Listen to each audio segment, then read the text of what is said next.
தமிழ்நாட்டினுடைய ஹிந்தி திணிப்பு எதிர்ப்பு வரலாற்றை மையமாக வச்சு உருவாக்கப்பட்ட படம் தான் பராசக்தி. ஹிந்தி எதிர்ப்பு போராட்டத்துல பிப்ரவரி 12, 1965 மறக்க முடியாத ஒரு நாள். அன்னைக்கு பொள்ளாச்சியில ஒரு குரூரமான சம்பவம் நடந்துச்சு. பொதுவா காவல்துறையை கட்டவிழ்த்து விட்டாலே அது எவ்வளவு பெரிய வன்முறை நிகழ்த்தும் அப்படிங்கிறத நம்ம நிறைய சம்பவங்கள் மூலமாக பார்த்திருக்கோம். ஆனால் 1965 பிப்ரவரி 12 அன்னைக்கு பொள்ளாச்சியில முதல் முறையாக ராணுவம் களம் இறங்குச்சு. மிகப்பெரிய கொடூரத்தை அங்க நிகழ்த்தி காட்டுச்சு. அந்த கொடூரங்கள் என்ன, அந்த சம்பவம் எப்படி ஹிந்தி திணிப்பு எதிர்ப்பு வரலாற்றுல மிகப்பெரிய திருப்பு முனையாக அமைஞ்சது அப்படிங்கறத பத்தி தான் இந்த வீடியோல பார்க்க போறோம். இது டிகோட் பை வெங்கட். சமையல் எண்ணெய் மற்றும் உணவுப் பொருள் ஏற்றுமதியில் 20 ஆண்டு கால அனுபவம் பெற்ற ஸ்டார் எக்ஸ்போர்ட் ஹவுஸ் கயல் ஆக்ரோ ஃபுட்ஸ். பராசக்தி படத்துல சொல்லப்பட்டிருக்கிற அந்த பொள்ளாச்சி சம்பவம் என்ன அப்படிங்கறத பாக்குறதுக்கு முன்னாடி தமிழ்நாட்டினுடைய ஹிந்தி திணிப்பு எதிர்ப்பு வரலாற்றை கொஞ்சம் பார்க்க வேண்டிய தேவை நமக்கு இருக்கு. அப்பதான் அந்த படத்துல என்ன சொல்ல வராங்க அப்படிங்கிறது நமக்கு தெளிவாக புரியும். தமிழ்நாட்டினுடைய ஹிந்தி எதிர்ப்பு போராட்டங்களை 3 காலங்களாக நம்ம பிரிக்கலாம். 3வது காலத்துல தான் நம்ம இப்ப வாழ்ந்துகிட்டு இருக்கோம். நிகழ்காலத்திலையும் ஹிந்தி திணிப்புக்கு எதிரான போராட்டங்கள் நடந்துகிட்டு தான் இருக்கு. இதை நம்ம விட்டுறலாம். வரலாற்றை எடுத்து பார்த்தோம் அப்படின்னா 2 முக்கியமான காலகட்டங்கள் இருக்கு. ஒன்னு 1937, இன்னொன்னு 1965. சரி, இப்போ முதல் காலகட்டத்தை பார்க்கலாம். 1937லயே தமிழ்நாட்டுல ஹிந்தி திணிப்புக்கு எதிரான போராட்டங்கள் தொடங்க ஆரம்பிச்சிருச்சு. அதுக்கு காரணமாக இருந்தவர் மூதறிஞர் ராஜாஜி. அப்போதைய ஒருங்கிணைந்த மெட்ராஸ் பிரசிடென்சியினுடைய முதலமைச்சராக இருந்தது ராஜாஜி தான். அவர் என்ன சொன்னாரு, அரசு பள்ளிகள்ல 6, 7, 8 இந்த வகுப்புகள்ல ஹிந்தி ஒரு கட்டாய பாடமாக ஆக்கப்படும் அப்படின்னு அறிவிச்சாரு. இதை எதிர்த்து தான் முதல்ல ஹிந்தி திணிப்பு எதிர்ப்பு போராட்டம் தொடங்குச்சு. தந்தை பெரியார், அண்ணா, மூவலூர் ராமாமிர்தம் அம்மையார் உட்பட பல்வேறு தலைவர்கள் ஹிந்தி திணிப்புக்கு எதிராக போராட ஆரம்பிச்சாங்க. நிறைய தமிழ் அமைப்புகள், முஸ்லீம் லீக் உட்பட அரசியல் இயக்கங்கள் எல்லாருமே ஒன்று திரண்டு போராட ஆரம்பிச்சாங்க. மாணவர்களும் ஹிந்தி திணிப்புக்கு எதிராக போராட்டத்துல இறங்கினாங்க. இவ்வளவு போராட்டங்கள் நடத்தியும் ராஜாஜி தன்னுடைய முடிவை மாத்திக்க மாட்டேன் அப்படின்னு சொல்லி அடமண்டாக இருந்துட்டாரு. தொடர்ந்து போராட்டம் உச்சம் தொட ஆரம்பிக்குது 1938. அப்போதான் ஒரு சம்பவம் நடந்துச்சு. கும்பகோணத்தை சேர்ந்த தாளமுத்து, சென்னையை சேர்ந்த நடராஜன், இவங்க 2 பேரும் போராட்டத்தில் ஈடுபட்ட காரணத்துக்காக கைது செய்யப்படுறாங்க. சிறையில வச்சு கடுமையாக தாக்கப்படுறாங்க. அதுல ஏற்பட்ட காயங்களால பின்னால அவங்க இறக்குறாங்க. அவங்களுடைய இறப்பு மிகப்பெரிய தாக்கத்தை ஏற்படுத்துது. அதுவும் இந்த போராட்டத்தை இன்னும் வேகப்படுத்துது. இந்த போராட்டங்கள் எல்லாம் நடந்துகிட்டு இருக்கும் போதுதான் பிரிட்டன் அரசாங்கம் 2ஆம் உலகப் போர்ல இந்தியாவை ஈடுபடுத்தினாங்க. அதுக்கு எதிர்ப்பு தெரிவிச்சு ராஜாஜி உட்பட பல்வேறு தலைவர்கள் தங்களுடைய பதவியை ராஜினாமா செஞ்சாங்க. ராஜாஜி முதலமைச்சர் பதவியிலிருந்து இறங்கிட்டார். அதன் பிறகு ஒரு வழியில 1940 தான் பிரிட்டிஷ் அரசாங்கம் நாங்க 6, 7, 8ஆம் வகுப்புல ஹிந்தி கட்டாய பாடம் ஆக்கணும் அப்படிங்கிற அந்த முடிவை கைவிடுறோம் அப்படின்னு சொல்லி அறிவிச்சாங்க. அந்த போராட்டமும் அப்பதான் முடிவுக்கு வந்துச்சு. 2வது காலகட்டத்துக்கு வருவோம். 1965 தான் 2ஆம் கட்ட ஹிந்தி திணிப்பு எதிர்ப்பு போராட்டம் மிகப்பெரிய அளவுல வெடிச்சது. அதுக்கு காரணம் 1963 நேருவினுடைய ஆட்சியில உள்துறை அமைச்சராக இருந்த லால் பகதூர் சாஸ்திரி ஒரு சட்ட மசோதாவை நாடாளுமன்றத்துல தாக்கல் செய்யறாரு. அதுக்கு பேரு இந்திய ஆட்சி மொழிகள் சட்டம். அந்த மசோதா கொண்டு வரப்பட்டதுக்கு காரணம் என்ன அப்படின்னு கேட்டீங்கன்னா, 1950 இந்தியாவினுடைய அரசியல் சாசன அமைப்பு ஏற்றுக்கொள்ளப்பட்ட போது அந்த அரசியல் சாசன அமைப்புல சொல்லப்பட்டது என்னன்னா, இப்போதுல இருந்து, அதாவது 1950 இருந்து 15 ஆண்டுகளுக்கு ஹிந்தியும் ஆங்கிலமும் இந்தியாவுடைய ஆட்சி மொழியாக இருக்கும் அப்படின்னு அதுல சொல்லப்பட்டுச்சு. அதாவது ஆட்சி மொழினா என்னன்னா, மத்திய அரசும் மாநில அரசும் தகவல் பரிமாற்றம் செஞ்சுக்கிறதுக்கான மொழி. ஒரு சட்டம் இயற்றுறாங்க, ஒரு தீர்மானம் கொண்டு வராங்க அப்படின்னா அதுல ஆங்கிலத்திலையும் நீங்க தீர்மானம் கொண்டு வரலாம் அப்படிங்கிறதுக்கான இடத்தை அந்த அரசியல் சாசன சட்டம் சொல்லுச்சு. இப்ப நேரு அரசாங்கம் என்ன பண்றாங்க, அதான் 15 ஆண்டுகள் முடிய போது 1965. அதனால 1963லயே அந்த சட்ட திருத்தங்களை எல்லாம் அமல்படுத்தி இனிமேல் ஹிந்தி மட்டும்தான் இந்தியாவுக்கான ஆட்சி மொழியாக இருக்கும் அப்படிங்கிறத அறிவிக்கிறதுக்காக தான் இந்த இந்திய ஆட்சி மொழிகள் சட்டத்தை 1963 நாடாளுமன்றத்துல தாக்கல் செஞ்சு அதை சட்டமாகவும் கொண்டு வராங்க. இந்த சட்டத்துக்கு எதிரான முதல் குரல் தமிழ்நாட்டுல இருந்து தான் வருது. அப்போ திமுக 50 இடங்களுக்கு மேல ஜெயிச்சு பலம் வாய்ந்த ஒரு எதிர்கட்சியாக இருக்காங்க. மாநிலத்துல காங்கிரஸ் தலைமையிலான பக்தவச்சலம் முதலமைச்சராக இருக்கிற ஒரு ஆட்சி தான் நடந்துகிட்டு இருக்கு. அப்போ அண்ணா என்ன சொன்னாரு, ஆட்சி மொழிகள் சட்டம் கொண்டு வந்து ஹிந்தி மட்டும்தான் ஒரே ஆட்சி மொழி அப்படின்னு நீங்க ஆக்கிட்டீங்க அப்படின்னா நாளைக்கு யோசிச்சு பாருங்க, மத்திய அரசு மாநில அரசோட கம்யூனிகேட் பண்றதுக்கு ஏதாவது லெட்டர் அனுப்புனாங்களா கூட அது ஹிந்தியில தான் இருக்கும். அவங்க ஏதாவது ஒரு இன்ஸ்ட்ரக்ஷன் கொடுக்குறாங்க, ஏதாவது உத்தரவு கொடுக்குறாங்க அப்படின்னா கூட இங்க ஏதாவது மாநிலத்துல ஹிந்தி தெரிந்த அதிகாரி இருந்தா மட்டும்தான் அது என்னன்னு நமக்கு புரியும். அப்போ அரசாங்கமே ஹிந்தி தெரிந்த அதிகாரிகளை வேலைக்கு எடுக்க வேண்டிய கட்டாயத்துக்கு தள்ளப்படுவாங்க. அப்போ தமிழ்நாட்டில் இருக்கிற மக்கள் எல்லாம் தமிழ் படிச்சா வேலை கிடைக்காது, ஹிந்தி படிச்சாதான் வேலை கிடைக்கும் அப்படின்னு நினைச்சு அதிகமா இந்திய படிக்க ஆரம்பிப்பாங்க. அப்படி ஹிந்தியை படிக்க ஆரம்பிக்கிறது அவங்க தேவைக்காக அப்படின்றது மட்டும் இல்லாம பள்ளிகளிலே கொண்டு வர வேண்டும் அப்படிங்கிற கட்டாயம் ஏற்படும். கொஞ்சம் கொஞ்சமாக தமிழ் மொழியை ஓரங்கட்டுறதுக்கான முயற்சி தான் இது அப்படின்னு சொல்லி அண்ணா பகிரங்கமாக குற்றச்சாட்டு வச்சாரு.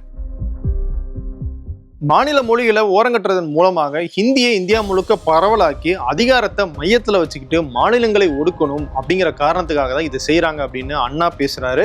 அது மட்டும் இல்ல, இது மாநில சுயாட்சிக்கே எதிராக இருக்கு அப்படின்னு அண்ணா குற்றம் சாட்டுறாரு. இந்த இடத்துலதான் நம்ம நேரு சொன்னதை நினைவு கொள்ள வேண்டியதா இருக்கு. என்ன சொன்னாரு? மாநிலங்களுடைய விருப்பம் இல்லாமல் ஆங்கிலத்தை ஆட்சி மொழியிலிருந்து நீக்க மாட்டோம் அப்படின்னு அவர் தனிப்பட்ட வகையில ஒரு வாக்குறுதி கொடுத்திருந்தாரு. அந்த வாக்குறுதியை நேருவினுடைய அரசாங்கமே காற்றில் பறக்க விட்டதாக அண்ணா சொல்றாரு. 2வது முறையாக தமிழ்நாட்டில் ஹிந்தி திணிப்பு போராட்டம் மிகப்பெரிய அளவுல வெடிச்சது. ஆனா இந்த முறை முதலமைச்சராக இருந்த பக்தவச்சலம் போராட்டத்தில் ஈடுபட்டவங்களோ இல்ல மாணவர்களையோ அழைச்சு பேசல. அதுக்கு பதிலாக காவல்துறை மூலமாக வன்முறையை ஏவினார். பல இடங்கள்ல தடியடி நடத்தப்பட்டுச்சு, பல இடங்கள்ல துப்பாக்கி சூடும் நடத்தப்பட்டுச்சு. இப்படிப்பட்ட சிச்சுவேஷன்ல தான் ஜனவரி 25, 1964, அதாவது சரியாக இந்திய ஆட்சி மொழிகள் சட்டம் என்னைக்கு அமலுக்கு வரும்னு மத்திய அரசு சொன்னாங்களோ அந்த நாள்ல இருந்து ஓராண்டுக்கு முன்னாடி கீழ்பொழுவரை சேர்ந்த சின்னசாமி அப்படிங்கிறவரு தமிழ் வாழ்க ஹிந்தி ஒழிக அப்படின்னு ஒரு கோஷத்தோட தீக்குளிச்சு இறக்குறாரு. சின்னசாமி தீக்குளிச்ச விவகாரம் தமிழ்நாடு முழுக்க தீயாக பரவச்சு. அவருடைய உயிரிழப்பு தமிழக மாணவர்கள் மத்தியில கொழுந்து விட்டு நெருப்பாக எரிய தொடங்குச்சு. திமுக மட்டும் கிடையாது, மாணவர்கள் ஒரு பக்கம், மற்ற அமைப்புகள் ஒரு பக்கம், இடதுசாரிகள் ஒரு பக்கம்னு எல்லாருமே களத்துக்கு வர ஆரம்பிச்சாங்க. அந்த அளவுக்கு சின்னசாமியினுடைய உயிரிழப்பு மிகப்பெரிய தாக்கத்தை இந்த போராட்டத்துல ஏற்படுத்திருச்சு.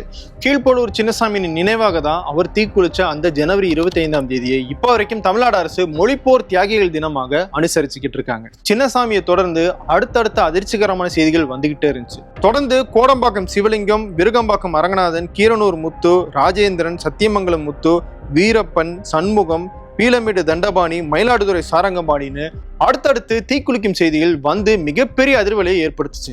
மாணவர்கள் ரொம்ப தீவிரமாக களத்துக்கு வர ஆரம்பிச்சாங்க. ஒரு கட்டத்துல போராட்டத்தை தொடங்கிய திமுகவை தாண்டி மாணவர்கள் இது தங்களுடைய உரிமைக்கான போராட்டம் அப்படின்னு அவங்க கையில் எடுத்து இந்த போராட்டத்தை முன்னகர்த்தி செல்ல ஆரம்பிச்சாங்க.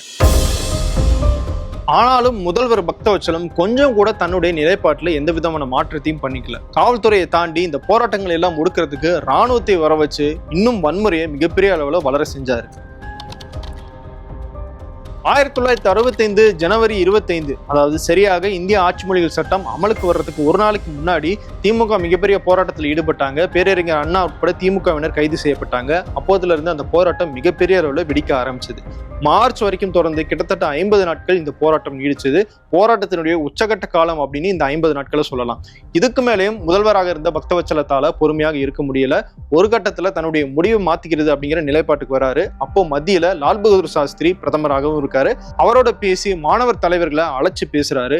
அப்போ ஒரு வாக்குறுதியும் கொடுக்கப்படுது. மாநிலங்கள் ஏற்காத வரைக்கும் ஆட்சி மொழியாக ஆங்கிலமும் தொடரும் அப்படின்னு சொல்லி நேரு ஒரு வாக்குறுதி கொடுத்தாருல, அந்த வாக்குறுதியை நாங்க தொடர்ந்து கடைபிடிப்போம் அப்படின்னு பிரதமராக இருந்த லால் பகதூர் சாஸ்திரி வாக்குறுதி கொடுத்திருக்காரு. அதனால நீங்க கலைஞ்சு போங்க அப்படின்னு சொன்னதுக்கு பிறகுதான் இந்த இந்தி திணிப்பு எதிர்ப்பு போராட்டம் ஒரு முடிவுக்கு வந்துச்சு. இந்த போராட்டம் மாநிலத்துல காங்கிரஸ் அரசாங்கத்துக்கு எதிரான ஒரு அலையாக மாறிச்சு. அது 1967 திமுகவை ஆட்சி பீடத்துக்கு கொண்டு வந்துச்சு. பேரறிஞர் அண்ணா முதலமைச்சர் ஆகிறார். அதன் பிறகு 1968 தான் ஆட்சி மொழியாக ஹிந்தியோடு சேர்ந்து ஆங்கிலமும் தொடரும் அப்படிங்கிற அந்த சட்ட திருத்தம் மத்திய அரசால மேற்கொள்ளப்பட்டுச்சு. அதுக்கப்புறம் இதே 1968 தான் மத்திய அரசு மும்மொழி கொள்கையும் கொண்டு வராங்க. அதன் அடிப்படையில் தமிழ்நாடு போன்ற ஹிந்தி பேசாத மாநிலங்கள்ல அவங்களுடைய தாய்மொழி ஆங்கிலம் அதோடு சேர்ந்து ஹிந்தியை கட்டாயம் படிக்கணும் அப்படிங்கிற அந்த சட்டத்தை கொண்டு வராங்க. அதை எதிர்த்து அப்போ முதலமைச்சராக இருந்த பேரறிஞர் அண்ணா சட்டமன்றத்தில் தீர்மானம் போடுறாரு. அதன் அடிப்படையில் தான் தமிழ்நாட்டில் இருமொழி கொள்கை, அதாவது தமிழ் மற்றும் ஆங்கிலம் இந்த 2 மொழிகள் தான் பள்ளிக்கூடங்கள்ல கற்பிக்கப்படும் அப்படிங்கிற அந்த சட்டத்திட்டம் கொண்டு வரப்பட்டுச்சு. அதை தான் நம்ம இப்போ வரைக்கும் ஃபாலோ பண்ணிக்கிட்டே இருக்கோம். ஹிந்தி வேணும் அப்படின்னு விருப்பப்படுறவங்க அவங்க போய் கத்துக்கலாம். அதுக்கு எந்த விதமான தடையும் தமிழ்நாட்டில் விதிக்கப்படுறதில்லை. ஏன் இருமொழி கொள்கை மட்டுமே போதும் அப்படிங்கிறதுக்கு அண்ணா ஒரு அருமையான எடுத்துக்காட்ட சொல்றாரு. சின்ன நாய் இருக்கு, பெரிய நாய் இருக்கு. சின்ன நாய் போறதுக்கு சின்ன கதவும் பெரிய நாய் போறதுக்கு பெரிய கதவும் எதுக்கு? ஒரு பெரிய கதவை கட்டி விட்டோம்னா சின்ன நாயும் அதுல போலாம், பெரிய நாயும் அதுல போலாம்ல. இங்க சின்ன கதவு அப்படிங்கிறது ஹிந்தி, பெரிய கதவு அப்படிங்கிறது ஆங்கிலம். ஆங்கிலம் கத்துக்கிட்டா நம்ம இந்தியாக்குள்ளேயும் பேசிக்கலாம், வெளிநாட்டோடையும் பேசிக்கலாம். ஹிந்தி கத்துக்கிட்டா இந்தியாவுக்குள்ள மட்டும்தான் பேச முடியும். தமிழ்நாட்டினுடைய வளர்ச்சிக்கு நம்ம இந்தியாவுக்குள்ள வேலை பார்த்தா மட்டும் போதாது, கடல் கடந்தும் போக வேண்டிய தேவை இருக்கு. அதனால நாங்க ஆங்கிலம் படிச்சுக்கிறோம், எங்களை விட்டுருங்க, நாங்க இருமொழி கொள்கையை ஃபாலோ பண்ணிக்கிறோம் அப்படின்னு அண்ணா அன்னைக்கு சொன்னாரு. அதன்படிதான் தமிழ்நாடு இன்னைக்கு வரைக்கும் இருக்கு. அதனுடைய பயன்கள், அதனுடைய விளைவை நம்ம இப்பவும் பார்த்துக்கிட்டு இருக்கோம். தமிழ்நாடு இந்திய ஜிடிபிலேயே 3வது மிகப்பெரிய மாநிலமாக இருக்கு. கல்வியிலையும் மற்ற மற்ற மாநிலங்களை கம்பேர் பண்ணும்போது தமிழ்நாடு மேம்பட்ட நிலைமையில இருக்கு அப்படிங்கிறதும் நமக்கு தெரிய வருது. சரி, இப்ப பராசக்தி படத்துக்கு வருவோம். 1963 65 மார்ச் வரைக்கும் நடந்த இந்த ஹிந்தி திணிப்பு எதிர்ப்பு போராட்டத்துல பிப்ரவரி 12, 1965, அதாவது பேரறிஞர் அண்ணா கைது செய்யப்பட்டதுக்கு பிறகு இந்த ஹிந்தி திணிப்பு எதிர்ப்பு போராட்டம் மிகப்பெரிய தீவிரமாச்சு இல்லையா? அந்த காலகட்டத்தில் இருந்த பிப்ரவரி 12 தான் இந்த பராசக்தி படத்தினுடைய மையமான ஒரு முக்கியமான நாள். அன்னைக்கு என்ன நடந்துச்சு? பொள்ளாச்சியில ஹிந்தி திணிப்பை எதிர்த்து போராடுறதுக்காக மக்கள் தயாராக இருந்தாங்க. பொள்ளாச்சியில இருந்து பாலக்காடு போற சாலையில ஒரு போஸ்ட் ஆஃபீஸ் இருக்கு. போஸ்ட் ஆஃபீஸ் அப்படிங்கிறது நமக்கு எல்லாருக்கும் தெரியும், ஒரு மத்திய அரசு அலுவலகம். அதுல ஹிந்தியில எழுத்துக்கள் இருந்துச்சு. அந்த ஹிந்தி எழுத்துக்களை அழிக்கிறதுக்காக தான் அங்க ஒரு போராட்டம் நடத்தப்பட்டது. அந்த போராட்டத்துல பங்கேற்ற ஒரு மாணவர் போர்டு மேல ஏறி அந்த ஹிந்தி எழுத்துக்களை அழிக்கிறதுக்கு ட்ரை பண்றாரு. அந்த மாணவர் போர்டுல ஏறுற வரைக்கும் போலீஸ் பார்த்துட்டு சும்மா இருக்காங்க. அவர் அந்த எழுத்தை அழிக்கும் போது ஒரு வார்னிங் கொடுக்குறாங்க. நீ அந்த எழுத்தை அழிச்சனா நான் உன் மேல துப்பாக்கி சூடு நடத்த வேண்டியது இருக்கும் அப்படின்னு சொல்லி போலீஸார் சொல்றாங்க. நடத்துறதுனா நடத்திக்கங்க, என் உயிரே போனாலும் பரவாயில்ல அப்படின்னு சொல்லி அந்த மாணவர் அந்த ஹிந்தி எழுத்தை அழிக்க தொடங்குறாரு. அப்போ போலீஸார் துப்பாக்கி சூடு நடத்துறாங்க. அதுல அந்த மாணவன் கீழே விழுந்து இறந்து போறார். அந்த மாணவர் கொல்லப்பட்டது பொள்ளாச்சியில அன்னைக்கு மிகப்பெரிய வன்முறையாக மாறுறதுக்கு காரணமாக அமைஞ்சது. மக்கள் கொந்தளிச்சு போலீஸுக்கு எதிராக கல்வீச்சு சம்பவத்தில் ஈடுபட்டாங்க.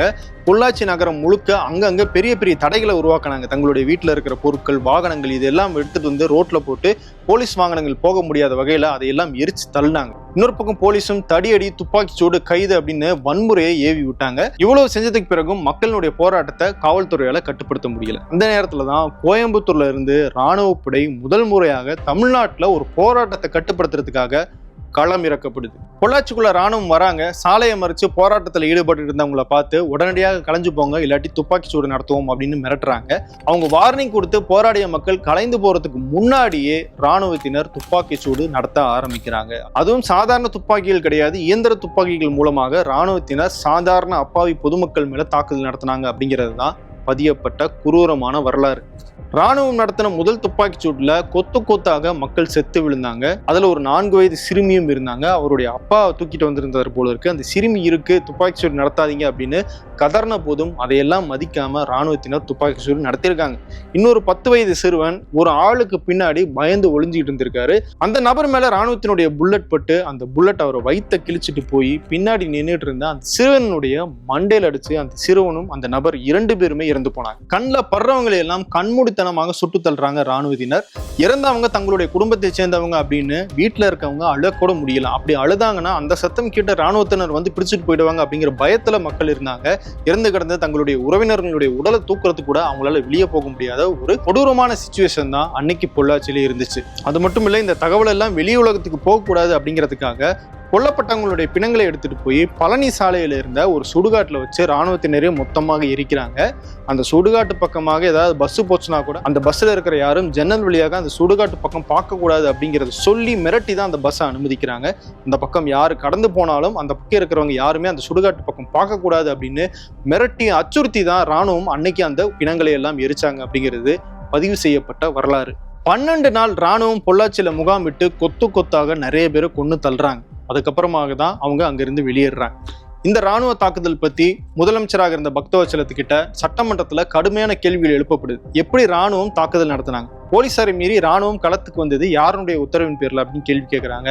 ஆனா முதலமைச்சர் பக்தவச்சலம் எனக்கு தெரியாது, அதை பத்தி நான் பதில் சொல்ல முடியாது அப்படின்னு சொல்லி உட்கார்ந்துடுறாரு. அன்னைக்கு மத்தியில இருந்த காங்கிரஸ் அரசாங்கமும் மாநிலத்தில் இருந்த காங்கிரஸ் அரசாங்கமும் சேர்ந்துதான் இந்த போராட்டத்துக்கு எதிரான ஒரு அச்ச உணர்வை ஏற்படுத்தணும் அப்படிங்கிறதுக்காக ராணுவத்தை வர வச்சு பொள்ளாச்சியில அப்படி ஒரு வேட்டையை நடத்தியிருக்காங்க. ராணுவம் அன்னைக்கு நடத்தின துப்பாக்கி சூட்ல 10 பேர் தான் இறந்தாங்க அப்படின்னு தமிழ்நாடு அரசு தரப்புல சொல்லப்பட்டுச்சு. ஆனா உண்மை என்ன அப்படின்னு அப்போ பொள்ளாச்சியில இருந்தவங்களையும் களத்துல போய் உண்மை என்னன்னு கண்டறிய போன செயற்பாட்டாளர்களையும் நம்ம கேட்டோம் அப்படின்னா குறைந்தது 150 to 200 பேர் அன்னைக்கு கண்மூடித்தனமாக சுட்டு கொல்லப்பட்டிருப்பாங்க அப்படின்னு சொல்றாங்க. காரணம், அவ்வளவு பிணங்கள் அன்னைக்கு சுடுகாட்டுல எரிக்கப்பட்டிருக்கு அப்படின்னு நேர்ல பார்த்தவங்க சாட்சியமாக பதிலளிச்சிருக்காங்க. இந்த பொள்ளாச்சி சம்பவத்தை மையமாக வச்சுதான் பராசக்தி படம் எடுத்திருக்காங்க.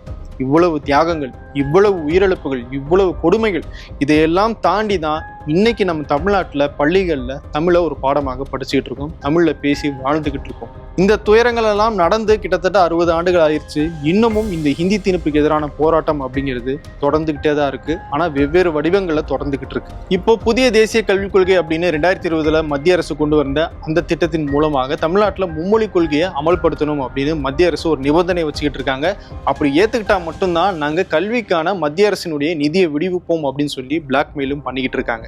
பிளாக்மெயில் அப்படிங்கிறது கொஞ்சம் ஹார்டான வார்த்தையா தெரியலாம், நான் ஒன் சைடடா பேசுறேன் அப்படிங்கிற மாதிரியான ஒரு தோற்றத்தை ஏற்படுத்தலாம். ஆனா அந்த வார்த்தையை நான் ஏன் பயன்படுத்துறேன் அப்படின்னா, இருமொழி கொள்கையா மும்மொழி கொள்கையா அப்படிங்கிறதுல மத்திய மாநில அரசுகளுக்கு இடையில மோதல் இருக்கலாம்.